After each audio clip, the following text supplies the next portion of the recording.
आपके पेपरों को रह गया सिर्फ 1 महीना अब, क्योंकि आज डेट है 26 जैन। तो first of all wish you very happy Republic day. आज 75th रिपब्लिक डे आप लोग मना रहे हैं। आज से नियर अबाउट 1 महीने बाद 2 मार्च को आपका हिंदी का एग्ज़ाम है सबका, तो हमारे पास टाइम रह गया बहुत कम। तो कॉन्टीन्यूसली हम स्टार्ट करेंगे इस प्रॉपर सीरीज को, जो हमने 30 डेज चैलेंज को स्टार्ट किया था। आज दिन है इसका 8th। तो आज बात करेंगे सबसे पहले सारे फॉर्मूलेस की, कि जितने भी हमारे मैथ्स के अंदर नियर अबाउट फॉर्मूले हैं सब चैप्टर्स के हैं। आज पहले हम उसके बारे में बात करेंगे। सबसे पहले हमारा चैप्टर है नंबर सिस्टम। चैप्टर फर्स्ट है आपका which is number system.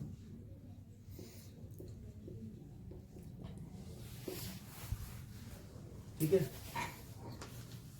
Number system के अंदर लास्ट टाइम तो यूक्लिड ज्योमेट्री थी इसकी, बट इस बार आपकी जो यूक्लिड ज्योमेट्री है वो इसके अंदर नहीं है। यूक्लिड एल्गोरिथम है वो इस बार आपकी एक्सरसाइज के अंदर नहीं है। तो इस बार हमारा नॉर्मल एक ही इसके अंदर फॉर्मूला लगेगा, which is HCF into LCM is equal to product of given numbers.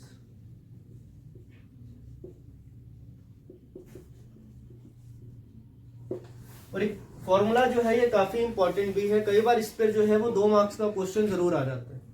For example एक क्वेश्चन है इसका, एक्सरसाइज का आपका क्वेश्चन नंबर 4 कि HCF of 306 and 657 is equal to 9, तो फाइंड इट्स LCM। तो बेसिकली हमारा फॉर्मूला क्या है कि HCF into LCM equal to product of given number. HCF of what? Product of given number, मतलब ये नंबर हमें दे रखे हैं और ये है हमारे पास HCF। हमें निकालना क्या है? LCM इसका। तो HCF की value 9 into LCM product of given number which is 306 into 657। 9 multiply में राइट हैंड साइड जाके डिवाइड में, तो LCM की वैल्यू क्या आ जाएगी आपके पास? 306 into 657 upon 9 which is 34। Your answer is 22338। ठीक है जी। तो मोस्टली इस बेस पर या तो क्वेश्चन बनेगा फर्स्ट चैप्टर का, आपके पास 2 मार्क्स के अंदर या 1 मार्क्स के अंदर क्वेश्चन आ सकता है। या अगर हम बात करें इसके नॉर्मल HCF LCM निकालने की, सिर्फ मान लीजिए 2 नंबर है मेरे पास 4 और 8। ठीक है, प्राइम फैक्टराइजेशन करिए इसकी। 2 2 जा 4 एंड 2 1 जा। तो आज बात करेंगे सिर्फ बेसिक्स की। हर चैप्टर का बेसिक एक बार है आपका क्लियर हो जाएगा इस एक वीडियो में। उसके बाद हम रेगुलर फिर स्टार्ट कर देंगे इसके नेक्स्ट चैप्टर्स। हमारे पास 2 नंबर गिवन है, 4 है, 8 है। अगर हमें इसका HCF निकालना है, सबसे पहले हम करेंगे प्राइम फैक्टराइजेशन। अब प्राइम फैक्टराइजेशन का मतलब क्या होता है कि सारे नंबर्स जो है जिनसे आप डिवाइड कर रहे हो उस नंबर को प्राइम होने चाहिए। अब प्राइम नंबर्स कौन से होते हैं? जो अपने टेबल से डिवाइड होते हैं, जैसे कि 2 3 5 7 11 13 17 19 23। सो उन जितने भी आपके नंबर्स हैं ये सारे हमारे क्या हो जाएंगे? ये सारे नंबर हमारे हैं प्राइम नंबर्स। तो प्राइम फैक्टराइजेशन का मतलब यही होता है कि हमें इन नंबर्स को प्राइम नंबर से डिवाइड करना है। यह अमूमन गलती बच्चा करता क्या है? मान लो 81 दे रखा है, वो डायरेक्टली डिवाइड करेगा 9 9 जा 81, 9 1 जा 9। अब सोचने वाली बात क्या है कि 9 जो है वो हमारा प्राइम नंबर नहीं होता। हमारा प्राइम नंबर तो 3 है। तो यहां इस करके कई बार एग्जामिनर जो है वो क्वेश्चन गलत कर देता है, या हमारा HCF और LCM जो है वो प्रॉपर नहीं आ पाता। तो इसलिए हम कोशिश करो इसको सबसे पहले 3 से ही करेंगे। देन 3 9 जा 27, 3 3 जा 9 एंड 3 1 जा 3। तो this is the basically form of prime factorization, की वो नंबर जो है वो प्राइम नंबर से ही हमें डिवाइड करना है। अब जैसे ये 4 और 8, आपका 4 जो है वो आया है 2 इंटू 2 और 8 है 2 इंटू 2 इंटू 2। तो HCF क्या होता है? HCF की फुल फॉर्म होती है हाईएस्ट कॉमन फैक्टर। हाईएस्ट मतलब ज्यादा से ज्यादा क्या कॉमन आ सकता है। अब अगर हम बात करें कि 2 दोनों में है, ठीक है जी, यहां भी 2 का पेयर है, दोनों में कॉमन आ रहा है, नेक्स्ट भी आ रहा है, तो इसका HCF क्या हो जाएगा? It is 2 multiply by 2 which is 4। And LCM में हम क्या करते हैं कि एक तो जो नंबर आपका कॉमन नहीं है, जो पेयर नहीं बना रहा किसी के साथ, सबसे पहले तो वो लिखते हैं। एंड आफ्टर दैट जो आपका HCF आया होता है। HCF हमारा क्या है 4, तो यहां से हमारा एलसीएम क्या बन जाएगा विच इज 8। इसके बाद एक चीज और बात करते हैं हम इसके अंदर, जो आजकल एग्जाम में ज्यादा ट्रेंड चल रहा है जिसका, वो क्वेश्चंस क्या है कि मान लो उन्होंने क्वेश्चन दे दिया कि दो नंबर है आपके पास, one is the P Q Q and second is P Q Q, तो कहते हैं इसका एचसीएफ और एलसीएम फाइंड आउट करो। अब बुक का तो एक क्वेश्चन है नहीं, बुक में तो गिवन है नहीं आपकी एनसीईआरटी की जो है, पर करना बहुत इजी है। हम एचसीएफ में क्या कहते हैं, जो सबसे कम नंबर है, सबसे छोटा जो नंबर है उसे ही हम कॉमन उठाते हैं, ठीक है। अब यहां पावर कितनी है 3, यहां पावर कितनी है 1, ठीक है। तो यहां से अगर मैं इसको मान लो स्प्रेड करता हूं, ठीक है, प्रॉपर इसको करके देखते हैं, पी क्यू क्यू मतलब पी कितनी बार लिखेंगे हम 3 टाइम्स एंड देन क्यू, और यहां पर P into Q into Q into Q. HCF निकालने के लिए कॉमन देखिए, पी इसमें भी है इसमें भी है, तो एक तो पी हो गया और सेकंड एक क्यू हो गया, तो एचसीएफ हमारा क्या बन गया पी क्यू। अब बात करें अब एलसीएम की, आपके पास जो नंबर नहीं कॉमन, लाइक ये 2 पी है, क्यू 2 टाइम्स है, और एक आपका ये जो कॉमन है दोनों, तो अब देखिए p कितने टाइम्स हो गया, फर्स्ट सेकंड एंड थर्ड, तो यहां लिखेंगे हम p की पावर 3 और q की पावर 1 2 एंड 3, तो यहां क्या बन जाएगा, इट इज q की पावर। तो कई बार ऐसे क्वेश्चन जो है वो नॉर्मली बोर्ड में आए होते हैं, तो अगर आपको ये सब नहीं सॉल्व करना, बहुत इजीली देखना, तो ये देख लो कि सबसे कम पावर किसकी है, सबसे कम पावर किसकी है p की यहाँ पर, तो एचसीएफ में सबसे कम पावर वाली चीज लिखी जाती है।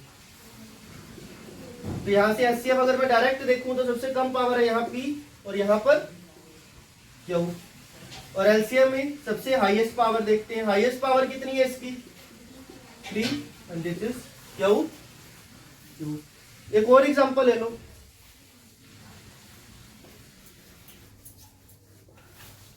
फॉर एग्जांपल यहां पर हम लेते हैं a की पावर 4 एंड b स्क्वायर, और सेकंड ले लेते हैं a square and b cube. मान लो इसका एचसीएफ और एलसीएम निकालना है हमें। अब इसमें पावर कम किसकी है, यहां पावर है 4, यहां पावर है 2, तो यहां पर आपका आ जाएगा a स्क्वायर, और b में से पावर कम किसकी है, यहां पावर है 2, यहां पावर है 3, तो कम किसकी है ये वाली पावर, तो यहां बन जाएगा b स्क्वायर। और यही अगर हम एलसीएम की बात करें तो हाईएस्ट पावर देखते हैं, यहां पावर कितनी है इसकी 4, और यहां हाईएस्ट पावर कितनी है p क्यूब, तो ये बन जाएगा इसका एलसीएम, ठीक है जी। तो इस तरह के जो भी क्वेश्चंस हैं वो एग्जाम में आने के बहुत ज्यादा चांसेस होते हैं। एक चीज और है इसके अंदर, अब बेसिक की बात चली रही है तो प्रॉपर इसका बेसिक देख ही लो। वो क्वेश्चन दे देते हैं कि if HCF is equal to P of X and LCM is equal to Q of X, ठीक है जी। वो कहते हैं इसमें रिलेशन बताओ क्या है, रिलेशन क्या,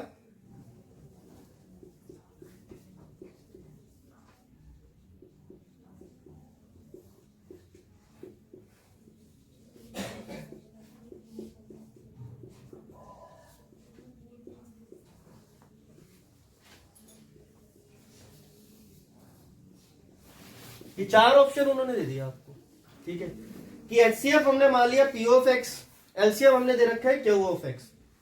बनाओ जी इसकी कंडीशन क्या बनेगी, हमें पता है हमारा एलसीएम जो होता है वो एचसीएफ से बड़ा होता है। अभी हमने एग्जांपल देखा, देखो एचसीएफ कितना आया हुआ है 4, एलसीएम कितना आया हुआ है इसका 8। ये बात हमेशा अपने माइंड में रख के चलना कि एचसीएफ जो होता है वो एलसीएम से हमेशा छोटा होगा, ठीक है, कभी भी वो बड़ा नहीं होता, ऑलमोस्ट इक्वल भी नहीं होता, ठीक है। अगर मैं यहां बात करूं तो यहां हमारे को कंडीशन क्या दे रखी है कि P ऑफ X जो है वो Q ऑफ X से छोटा है, ठीक है। P ऑफ X क्या है हमारे पास HCF, और Q ऑफ X हमारे पास क्या है LCM, कि HCF जो है वो LCM से छोटा है, अगली कंडीशन है कि HCF जो है वो LCM से बड़ा है। तीसरी है कि HCF किसके इक्वल है, LCM के। और फोर्थ है नन ऑफ द अबव। तो ये तो होगा नहीं, बराबर भी नहीं होंगे वो दोनों। HCF छोटा भी नहीं होगा LCM से, तो ऑब्वियस सी बात है ये कंडीशन भी, तो ऑब्वियस सी बात है हमारी कंडीशन सही क्या हो जाएगी कि P of X is less than 2 Q of X।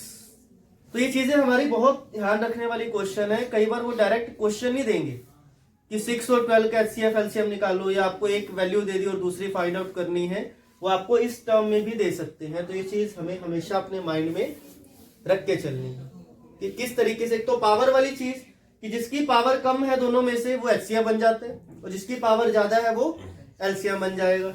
और दूसरी चीज ये कि HCF जो है वो हमेशा LCM से छोटा होता है। तो ये कुछ एक कंडीशंस जो है वो हमें फर्स्ट चैप्टर में बिल्कुल ध्यान रख के चलनी है, ठीक है। अब बात करते हैं सेकंड चैप्टर की।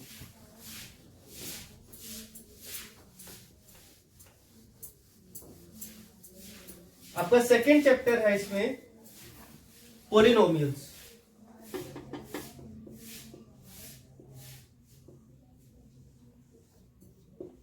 ठीक है जी। अब पॉलिनोमियल में 1 मार्क्स का क्वेश्चन वो क्या दे सकते हैं। एक तो वो दे सकते हैं डिग्री वाला क्वेश्चन।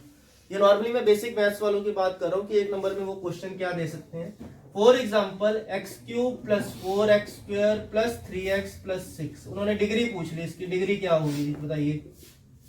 इसकी डिग्री 3 होगी, 4 होगी, 6 होगी या 2 होगी। तो सबसे पहले तो हमें पता होना चाहिए कि डिग्री कहते हैं किसे, ठीक है। डिग्री का मतलब होता है हाईएस्ट पावर। पूरी इक्वेशन में सबसे हाईएस्ट पावर कितनी है वो उसकी डिग्री होती है। ध्यान रखो, पावर की बात कर रहे, कोएफिशिएंट की बात नहीं कर रहे। पावर ये जो ऊपर दे रखी होती है ये पावर्स होती है, ठीक है। तो इसमें सबसे हाईएस्ट पावर कितनी है इसकी 3, तो इसकी डिग्री क्या बन जाएगी 3। एक और इक्वेशन का एग्जांपल ले लो आप, x की पावर 4 + 3x की पावर 5 2x³ + 6x²। तो इसके 4 एग्जांपल ऑप्शन दे दिए 2, 3, 4 एंड 5। तो इसकी डिग्री क्या हो जाएगी 5। क्यों? क्योंकि हमारी हाईएस्ट पावर क्या है इसके अंदर 5। तो ये हमारी क्या बन जाएगी डिग्री बन जाएगी, ठीक है। इसके बाद सेकंड ऑप्शन में वो क्या दे देते हैं, सेकंड तो मेन है आपका फैक्टराइजेशन। फैक्टराइजेशन हमें करनी कैसे होती है, ठीक है। करते हैं बात। मान लो एक क्वेश्चन है हमारे पास x² - 4x - 8, ठीक है। या x² - 2x, 4x नहीं, x² - 2x - 8, इसकी हमने करनी है फैक्टराइजेशन, ठीक है। एक चीज ध्यान रखना, फैक्टराइजेशन का मतलब होता है स्प्लिटिंग द मिडल टर्म।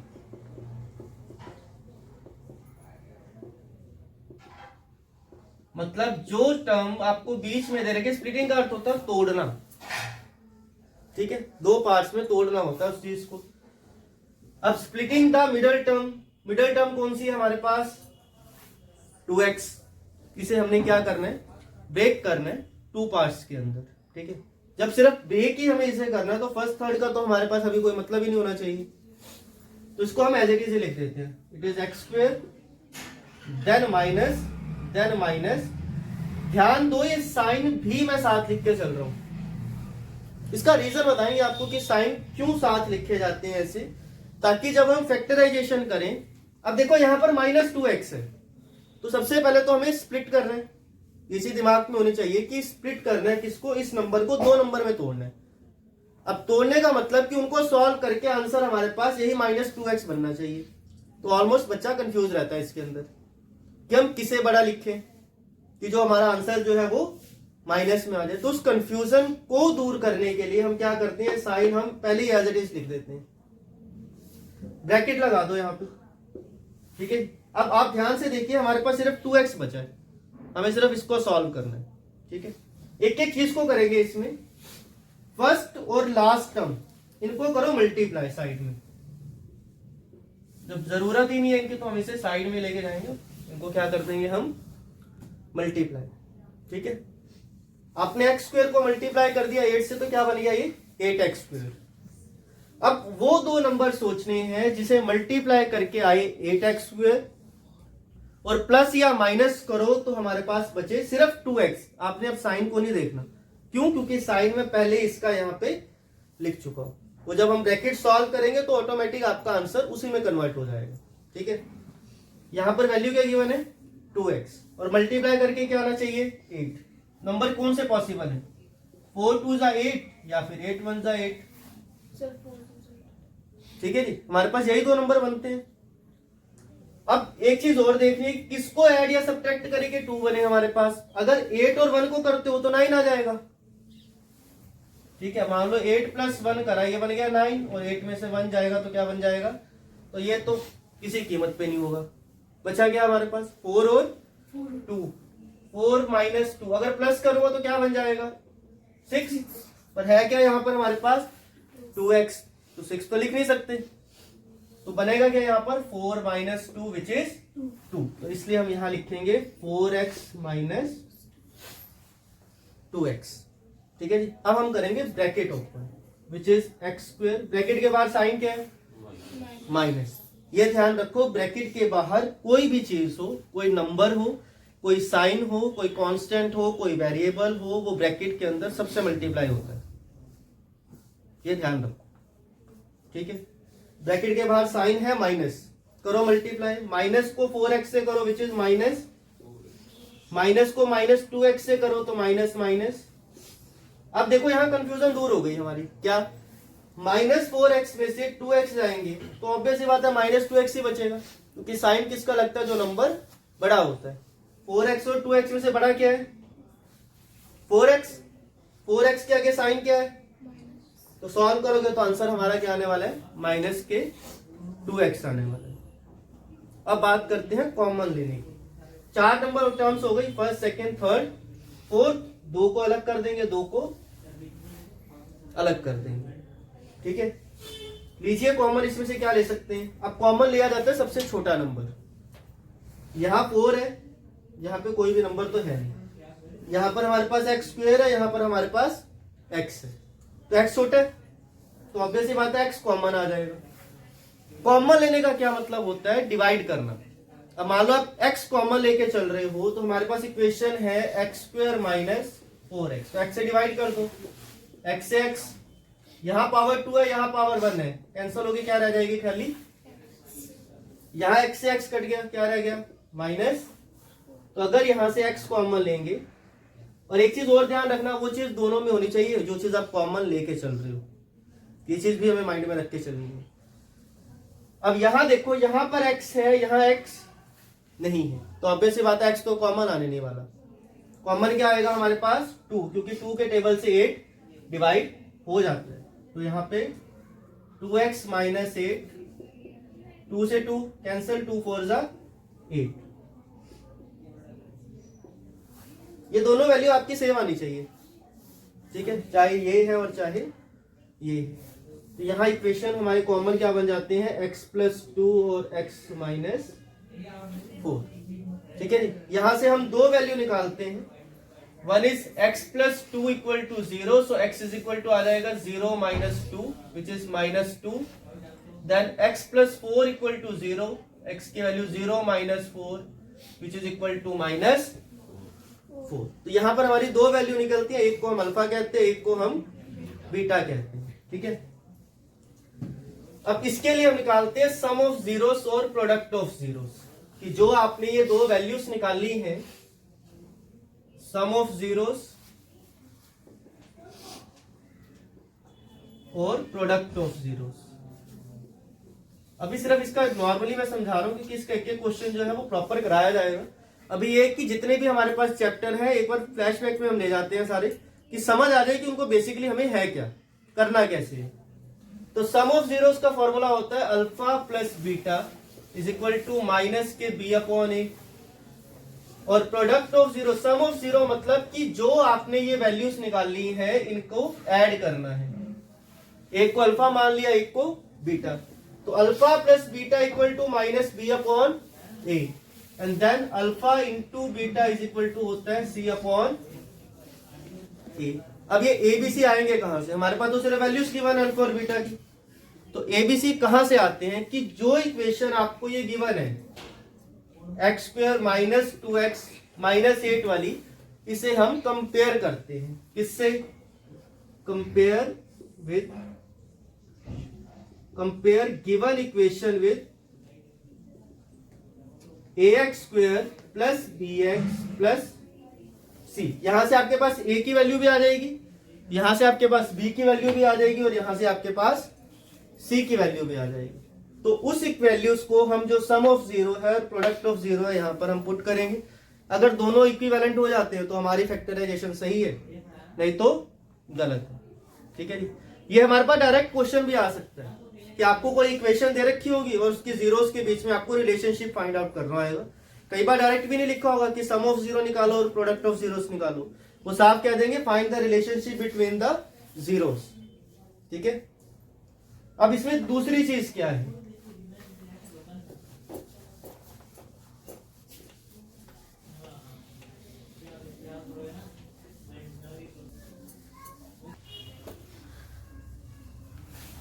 अब सेकंड चीज इसके अंदर क्या बनती है?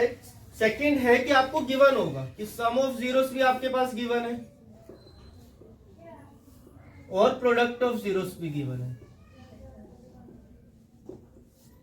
जितने हमारे बेसिक वाले मैथ्स है ना भाई, इनको तो क्वेश्चन सेम डायरेक्ट आने वाले हैं, ये बेचिंत रहो। तो जितना आपको मैं 1 महीने में यहाँ पे कराऊंगा ना, अगर आप इसे भी बहुत ध्यान से करेंगे तो आई डैम श्योर कि आपका मैथ का एग्जाम बहुत अच्छा जाने वाला है, जिनके पास बेसिक है, विदाउट एनी फियर। बस मेन बात है आपकी प्रैक्टिस की, आप कितनी कंसिस्टेंसी से इसकी प्रैक्टिस करते हो। ठीक है। अब उन्होंने मान लो इक्वेशन में दे दिया, वो कहते हैं जी सम ऑफ जीरोस भी आपको गिवन है 2 और प्रोडक्ट ऑफ जीरो गिवन है आपके पास 4, कि मतलब जीरोस को ऐड करके आपके पास आंसर 2 आ रहा है और मल्टीप्लाई करके आपके पास 4 आ रहा है। अब वो कहते हैं इससे इक्वेशन बनाओ। अब आपको रूट्स नहीं निकालने, उसके जीरोस नहीं फाइंड आउट करनी, अब आपको इनसे हमें क्या बनानी है? यहाँ पर इक्वेशन बनानी है। तो वो कैसे बनेगी? इसके लिए सिंपल सा याद रख लो, x square minus s x plus P. अब ये जो इक्वेशन वाला क्वेश्चन है ना, ये कई बार वो 1 मार्क्स के अंदर दे देते हैं, एमसीक्यू में दे देंगे आपको। कैसे? कि सम ऑफ जीरोस भी गिवन है, प्रोडक्ट ऑफ जीरोस भी गिवन है, हमें इक्वेशन बनाकर बताओ कि इसकी इक्वेशन बनेगी क्या। ठीक है। तो सम ऑफ जीरोस का एस ले लो आप यहाँ पर, और प्रोडक्ट ऑफ जीरोस का हम ले लेते हैं पी। तो जहां पर एस है वहां एस की वैल्यू पुट कर दो, जहां पर पी है वहां पर पी की वैल्यू पुट कर दो। सम ऑफ जीरोस में एस की वैल्यू यहाँ पे 2 और यहाँ पे 4, तो आपकी इक्वेशन क्या बन जाएगी? X square minus 2x plus 4। It is the easiest method. हाँ, अगर ये क्वेश्चन वो थोड़ा बड़ा कर देते हैं कि भाई वो आपको डायरेक्ट 2 मार्क्स में दे देते हैं, अभी तो मैंने एक के लिए बात करी कि डायरेक्ट याद रख लो। मान लो उन्होंने ये क्वेश्चन 2 मार्क्स में दे दिया, तो थोड़ा सा बस क्या इसमें चेंज करना, सम ऑफ जीरो मतलब अल्फा प्लस बीटा, अभी हमने करा। प्रोडक्ट ऑफ जीरोस मतलब अल्फा इंटू बीटा। तो सम की जगह क्या लिख दो इक्वेशन में? X square minus alpha plus beta into x, और पी की जगह लिख दो alpha into beta. Value put कर दो, वैल्यू सही रहेंगी। एक्स स्क्वायर डिपेंड करता है कि क्वेश्चन कितने मार्क्स का है, 1 मार्क्स का है या 2 मार्क्स का है। इससे बड़ा क्वेश्चन नहीं हो देते। हाँ, बहुत ज्यादा मेहरबान हो जाए आप लोगों पे कि बच्चे हैं पास हो जाए, तो वो एक अलग बात है। तो इतना कर दोगे तब भी सफिशिएंट है। ठीक है। और अगर फिर भी आप चाहते हो कि हम यहाँ कंफ्यूज हो रहे हैं तो हमें ब्रैकेट ओपन करनी पड़ेगी, तो इस कंफ्यूजन को थोड़ा और दूर करते हैं। सम ऑफ जीरोस आपको 2 है, आप यहीं पे लिख दो कि alpha plus beta is equal to 2 और alpha into beta is equal to 4। उसके बाद लिखो ये equation x square minus s x plus p और वैल्यू पुट कर। तो आप इनको दोनों तरीकों से कर सकते हो। ये बात करिए अभी हमने सेकंड चैप्टर की। ठीक है जी। अब हम बात करेंगे सीधा चैप्टर नंबर 5, क्योंकि बहुत ना ऑन डिमांड चल रहा है कि 5th चैप्टर के जो बेसिक है वो नहीं क्लियर हो पाते। जितने चैप्टर्स आज कवर हो सके ठीक है, बाकी नेक्स्ट में देखते हैं।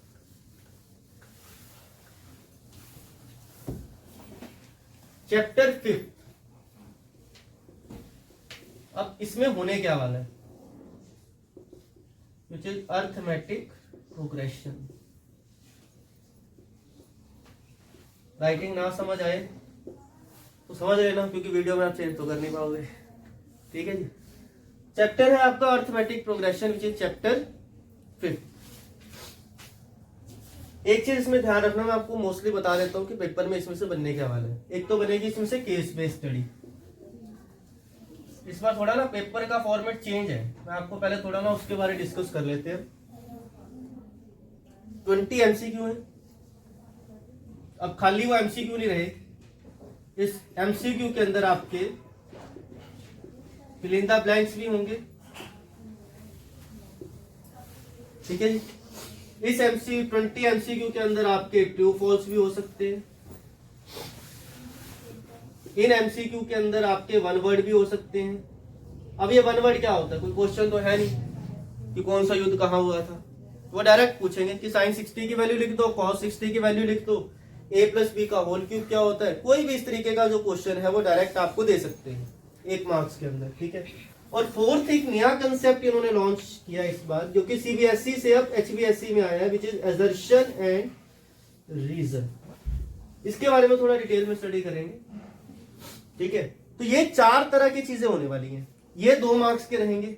असर्शन और रीजन जो है वो आपके पास 2 मार्क्स का रहने वाला है, ठीक है।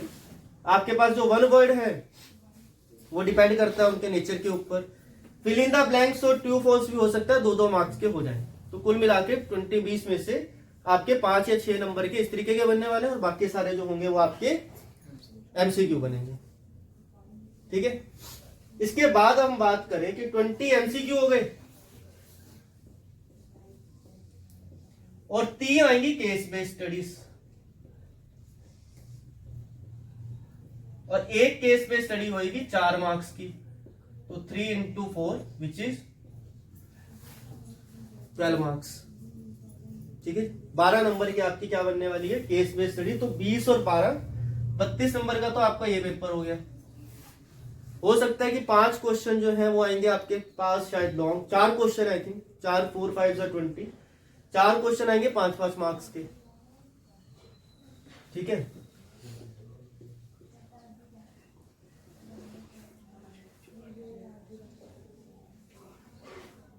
फोर क्वेश्चन होंगे हमारे पास 5 मार्क्स के। कितने बन गए, 32 + 20 52। बाकी कितने मार्क्स का पेपर हमारे पास रह गया, 28 मार्क्स का, ठीक है। हो सकता है कि वो 5 क्वेश्चन आपको दे दे 2-2 मार्क्स वाले, और 6 क्वेश्चन दे दे आपको वो 3-3 मार्क्स वाले। तो ये कुछ आपका सिनेरियो रहने वाला है पूरे मैथ्स के पेपर का, चाहे वो स्टैंडर्ड है चाहे वो बेसिक है। इस चीज को तो माइंड में बिठा लो। अब हमें पास होना कैसे, दोनों के लिए बात करेंगे, चाहे वो बेसिक है चाहे वो स्टैंडर्ड है।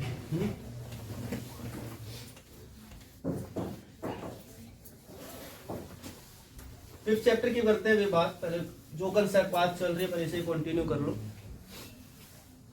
चाहे बेसिक है चाहे हमारे पास स्टैंडर्ड है, एक चीज ध्यान रखना, जहां तक मेरा एक्सपीरियंस कहता है या फिर मेरी एजम्पशन कहती है, मैंने स्टडी किया है इन पेपर्स को, ये जितने भी अब तक सैंपल पेपर्स बाहर आए हुए हैं मार्केट में, तो उसमें क्या है, जो स्टैंडर्ड के उन्होंने पेपर्स दिए हैं वो उसमें एग्जाम्पल ज्यादा है। इसे ध्यान में रख के चलो कि जिन बच्चों ने स्टैंडर्ड मैथ ले रखा है वो मैथ्स के एग्जाम्पल मस्ट करके जाएं, चाहे जितने भी चैप्टर्स हैं, ठीक है। बाकी डिपेंड करता है, और बेसिक वालों को हो सकता है वो डायरेक्ट क्वेश्चन दे दें जो आपकी बुक के हैं, ये चीज ध्यान रख के चलना। अब चाहे बेसिक है चाहे वो स्टैंडर्ड है, एक 5 मार्क्स का क्वेश्चन बनेगा 14 चैप्टर में से।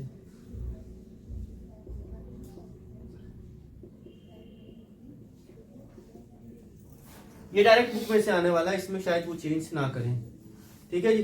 तो ये 5 मार्क्स का जो क्वेश्चन है, एक बनेगा आपका चैप्टर 14 में से, एक 5 मार्क्स का क्वेश्चन आपका बनने वाला है चैप्टर 13 में से। ये डैम श्योर है, चाहे बेसिक का पेपर है चाहे वो स्टैंडर्ड का पेपर है, इनमें से बनेगा ही बनेगा। अब 13 चैप्टर के अंदर सिर्फ 2 एक्सरसाइजें हैं, सरफेस एरिया और वॉल्यूम। शायद वो कई नई बुक में शायद उसको 12 चैप्टर कहा गया है, मैं इसलिए लिख देता हूं 13 चैप्टर है आपका surface area and volume.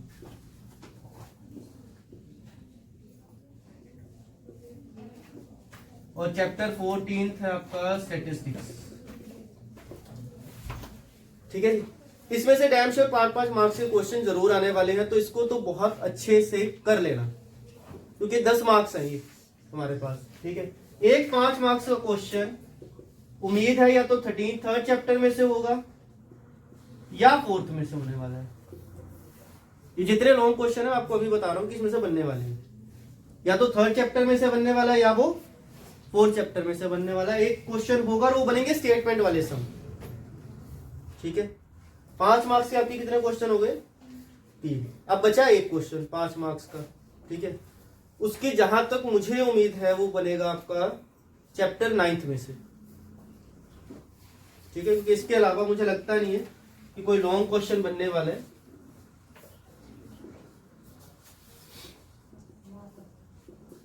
Chapter 9 में से तो आपके 20 मार्क्स के इन 4 चैप्टरों में से क्वेश्चन बनेंगे, क्योंकि फर्स्ट चैप्टर में से हमारे पास कोई लॉन्ग क्वेश्चन बनने के चांस बहुत कम है। सेकेंड हमारी फैक्टराइजेशन है।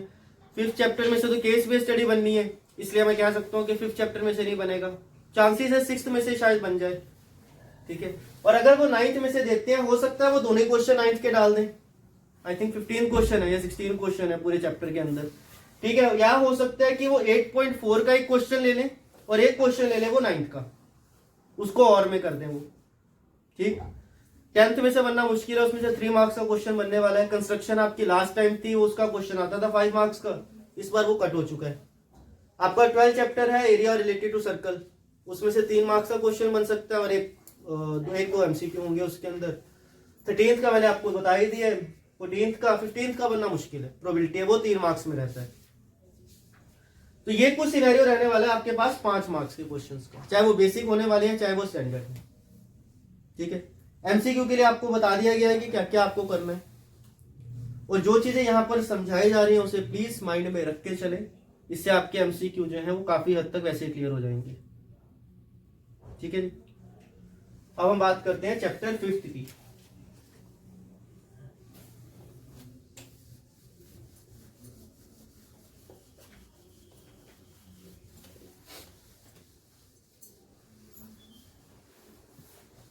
अर्थमेटिक प्रोग्रेशन, इसे ना हिंदी में बड़ा इजी कहा जाता है समांतर श्रेणी। श्रेणी का मतलब होता है सीरीज, जैसे चल रहा है 1 2 3 4 हो, 2 4 6 8 हो, मतलब नंबर जो है वो प्रॉपर इक्वल इंटरवल्स के होने चाहिए, ठीक है। मान लो यहां पर मैं एक सीरीज ले लेता हूं 3 6 9 है एंड सो ऑन। ये 3 जो है ये मेरे पास फर्स्ट नंबर पे आ रहा है, ठीक है। और इंग्लिश का पहला अल्फाबेट क्या होता है? ए, ठीक है। इंग्लिश का पहला अल्फाबेट भी क्या होता है? ए। ये भी फर्स्ट नंबर पे है, उधर से इंग्लिश का अल्फाबेट भी फर्स्ट नंबर पे है, तो इसको मैं ए मान लूंगा। तो मेरे पास ए क्या हो जाएगा यहाँ पे 3।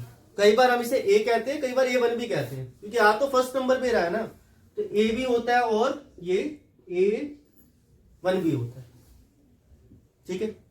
बहुत इजी चैप्टर है, पता नहीं क्यों मुश्किल लगता है। अब अगर ये पहले पे है तो ये किस पे होगा?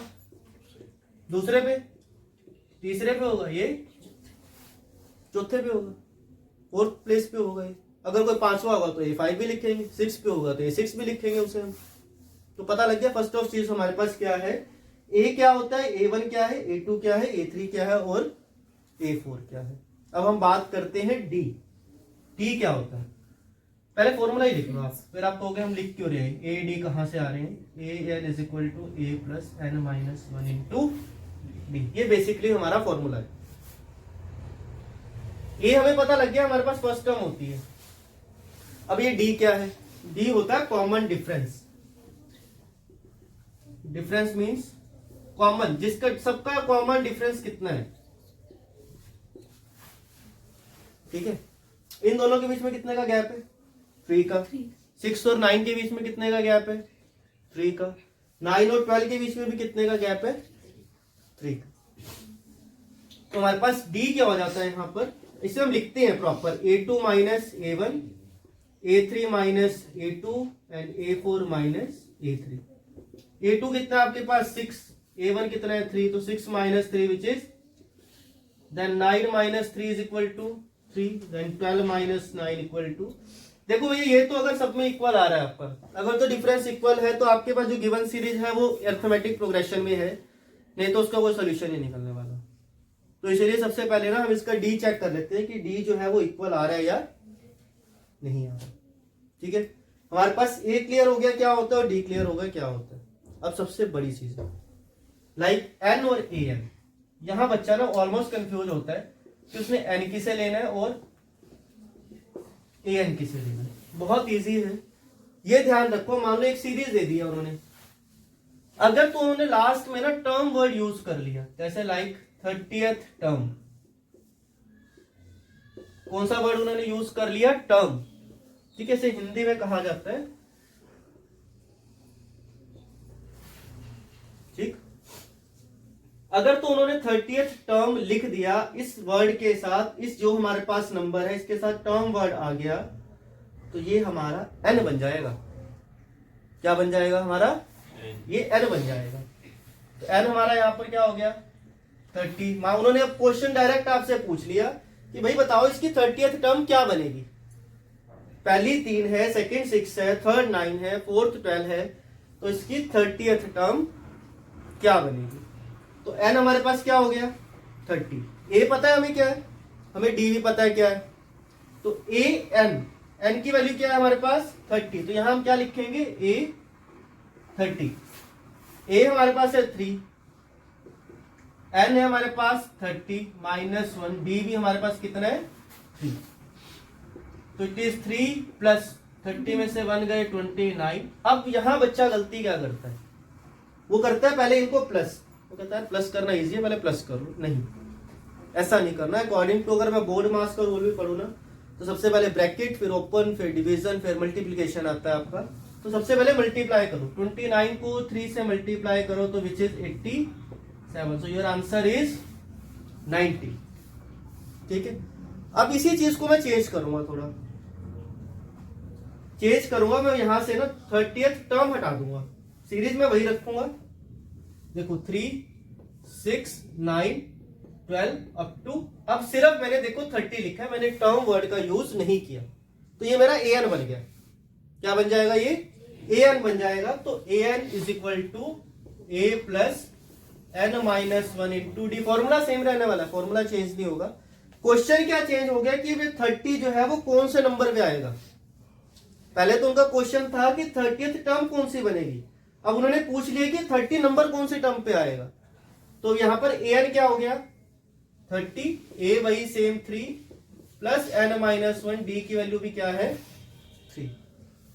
3 प्लस में है, तो 30 minus 3 is equal to n minus 1 into 30 में से 3 गए 27, 3 मल्टीप्लाई में है, दूसरी साइड जाके आपका लेफ्ट हैंड साइड जाके ये डिवाइड में, तो 9 is equal to n minus 1, minus के 1 है आपके लेफ्ट हैंड साइड जाके प्लस में, तो n की वैल्यू क्या आ गई?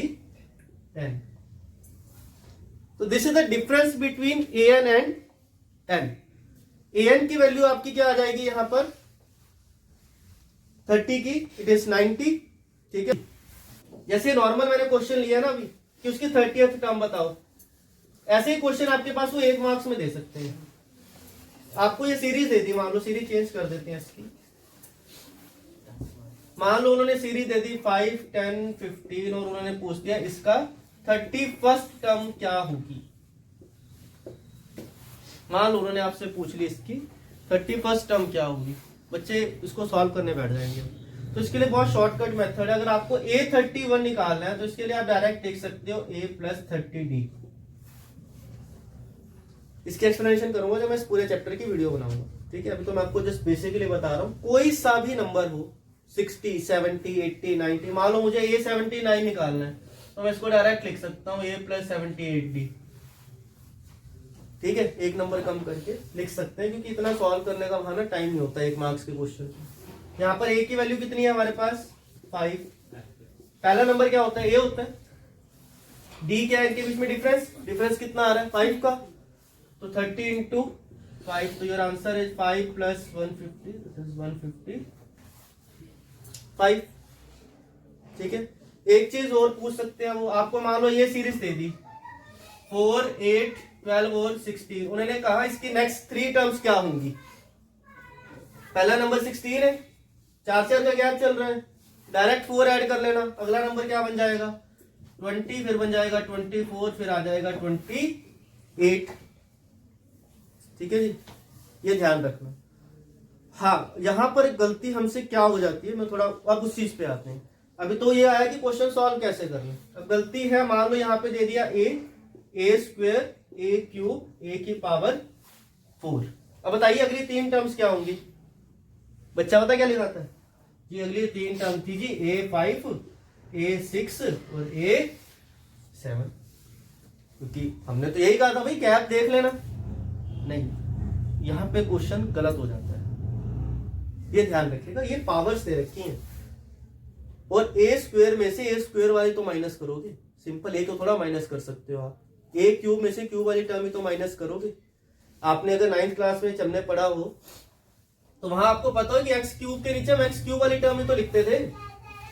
हम स्क्वायर वाली टर्म नहीं लिख सकते, हम सिंगल वाली भी नहीं लिख सकते। क्यूब में से क्यूब वाली टर्म माइनस होती है, स्क्वायर में से स्क्वायर वाली, और जिसकी पावर 4 हो उसमें से 4 वाली ही पावर माइनस होती है। तो ये सीरीज आपके पास एपी में है ही नहीं, ये ध्यान रखो इस चीज का। आप इसे सॉल्व नहीं कर सकते क्योंकि जिसकी पावर जितनी है उसमें से वही वाला सिर्फ सब्ट्रैक्ट कर सकते हैं। तो ये सीरीज हमारी एपी में नहीं है। हाँ, अगर इसकी जगह ये लिखा होता है 2a 3a 4a 5, ये एपी में है क्योंकि यहाँ सबकी पावर, अब ध्यान से देखो, कुछ नहीं है तो पावर सबकी 1 1 ही है। अब देखो 3a में से 2a जाएगा 1a बचेगा, 4a में से 3a जाएगा तो भी 1a बचेगा, 5a में से 4a जाएगा तो भी मेरे पास 1a ही बचने वाला है। तो नेक्स्ट मैं लिख सकता हूं it is 6a and 7a and 8a। ठीक है, तो ये चीज भी हमें ध्यान में रख के चलनी है, कई बार वैसा क्वेश्चन भी 1 मार्क्स में दे देते हैं। अब दूसरी तरह कौन सा इसका 1 मार्क्स का क्वेश्चन कौन सा बन सकता है, इसमें बात करनी थी फॉर्मूला की, तो प्रॉपर एक्सप्लेनेशन ही चल रही है अभी। चलो ठीक है, जितना आप क्लियर कर सको। मान लो उन्होंने क्वेश्चन दे दिया √2 √4 √6 एंड √8। बच्चा अगला नंबर देखेगा क्या है, बताएं। और मस क्या सोच सकते हो आप, अगला नंबर लिखोगे जी √10 √12 √14, क्योंकि हमने तो यही कहा कि गैप इक्वल होना चाहिए। आपको लग भी रहा है गैप इक्वल है, यहाँ 2 4 6 8 में सब में 2 2 का गैप है, पर नहीं, ये सीरीज भी एपी में नहीं है। अब उसका भी रीजन है, स्क्वायर रूट में भी सिर्फ वही वैल्यू सब्ट्रैक्ट होती है जो सिमिलर होती है। मान लो कि अगर लिखा है ना यहाँ पे √2, तो ये 2 √2 में से सब्ट्रैक्ट हो सकता है सिर्फ। अगर कहीं लिखा है ना √3, तो ये सिर्फ 5 √3 3 √3 7 √3, मतलब इस आगे भी √3 वाले में से सब्ट्रैक्ट हो सकता है, किसी और में से सब्ट्रैक्ट नहीं होता नंबर। तो आप इसको सॉल्व मत कर देना वहां पे कि √10 लिख दिया, √12 आ गया, √14 आ गया, आपका क्वेश्चन गलत हो जाएगा। आप देख तो रहे हो कि गैप इक्वल है, पर ये इक्विवेलेंट है नहीं। अब मान लो मैं 4 का स्क्वायर रूट निकालूं तो मेरे पास तो 2 आ जाएगा। अगर मैं 8 को सॉल्व करूं तो मेरे पास यहां बन जाएगा 2 √2। तो भाई मैं कैसे किसको सब्ट्रैक्ट करूं, ये रूट वाला ये बिना रूट वाला, ये तो सब्ट्रैक्ट कर ही नहीं सकता मैं। अगर सब्ट्रैक्ट ही नहीं कर सकता तो ऑब्वियस सी बात है ये सीरीज मेरी एपी के अंदर है ही नहीं। तो ये चीजें भी हमें माइंड में रख के चलनी है वहां पर कि सीरीज एपी में बन रही है या सीरीज एपी के अंदर हमारी नहीं बन रही। ये चीजें हम देख सकते हैं उसमें। आपके पास क्वेश्चन दे रखा है, आई थिंक 5th या 4th के काफी सारे पार्ट्स हैं उसमें, तो उसके अंदर ऐसे क्वेश्चंस आपको गिवन है। एक क्लास इसमें और देख लेते हैं। पावर दे रखी होती है 1 का स्क्वायर 2 का स्क्वायर 3 का स्क्वायर 4 का स्क्वायर। ठीक है, इल्यूजन बता रहा हूं कि क्या क्या चीजें आपको वहां पर परेशान कर सकती हैं। और फिर बच्चे को पता क्या लगता है, यार ये तो हमने समझा हुआ है, बहुत इजी, हम तो कर लेंगे, क्योंकि वहां पे होते नहीं है क्वेश्चन, वो गलत हो जाते हैं। अब आपके नजरिए में इसका आंसर होना चाहिए 5 का स्क्वायर 6 का स्क्वायर और 7 का स्क्वायर, क्योंकि भाई पावर भी सेम आ रही है, नंबर भी सीरीज में चल रहे हैं, 1 2 3 4 चल रहा है, तो ठीक है फिर अगला लिख दो 5 का स्क्वायर 6, सीरीज एपी में नहीं है। आप सॉल्व करके देखो, 1 का स्क्वायर क्या होता है 1, 2 का स्क्वायर 4, 3 का स्क्वायर 9, 4 का स्क्वायर 16, 4 में से 1 जाएंगे 3, 9 में से 4 जाएंगे 5, 16 कहां से इक्वल है डिफरेंस, डिफरेंस ये लगा इसका तो अब जब डिफरेंस ही हमारा अलग हो गया तो सीरीज में ही नहीं बैठेगी, तो इसलिए ये भी हमारी सीरीज में नहीं है। तो ये चीजें आपको क्लियर होनी चाहिए कि क्या चीज हमारी सीरीज में बन सकती है और क्या चीज हमारी सीरीज में नहीं बन सकती। इसके बाद हमारा जो फॉर्मूला आता है वो आता है sum of the n terms, sum of all terms या एन टर्म्स जो भी है। तो इसके लिए हमारे पास जो फॉर्मूला बनता है वो है s n is equal to n by two two a plus n minus one into d. S क्या है? सम। एन क्या है? टर्म्स। तो सम ऑफ एन टर्म्स, वहां एन की जगह आपके पास 10, 12, 14, 16, 18, 20 कुछ भी हो सकता है, ये ध्यान रखिएगा। तो ये हमारा फॉर्मूला होता है। एक तो s n is equal to n by two two a plus n minus one into d. और दूसरा कई बार क्या होता है कि आपको फर्स्ट टर्म भी गिवन होगी और एक लास्ट टर्म भी गिवन होगी। तो इसके लिए हम डायरेक्ट फॉर्मूला क्या लगाते हैं? S n is equal to n by two a plus l. A मतलब फर्स्ट टर्म और एल हमारा क्या हो जाएगा? Last term. तो हमारी सीरीज क्या बन जाएगी यहां पर? S n is equal to n by two a plus l. तो ये दो तरीके के फॉर्मूले होते हैं, इसे हम करेंगे डिस्कस जब इसका पूरा चैप्टर करवाया जाएगा ना, तब हम बात करेंगे इसके बारे में। और एक एक क्वेश्चन जो है इसको सॉल्व करके देखेंगे, क्योंकि टाइम तो देखिए रह गया बहुत कम। हमारे पास टाइम है बहुत ही कम रह चुका है, क्योंकि आपको अगर 2 मार्च को पेपर है तो ऑब्वियस सी बात है 25 या 26 से तो आप अपनी हिंदी सब्जेक्ट की तैयारी करेंगे, क्योंकि फर्स्ट पेपर आपका उसी चीज का है, हिंदी का ही है। कोशिश करेंगे जब जब आपके पेपर होंगे ना, तो उससे पहले हर चैप्टर का मैं प्रॉपर फीडबैक दिया करूंगा, हर सब्जेक्ट का, चाहे वो हिंदी है चाहे वो इंग्लिश है। आपको हर एक चीज बताई जाएगी कि पेपर में क्या आ सकता है, ठीक है। तो बेसिकली उसी हिसाब से इसकी तैयारी करके चलना। बाकी स्क्वाड विश की जैसे आपकी मेहनत होगी, ठीक है जी।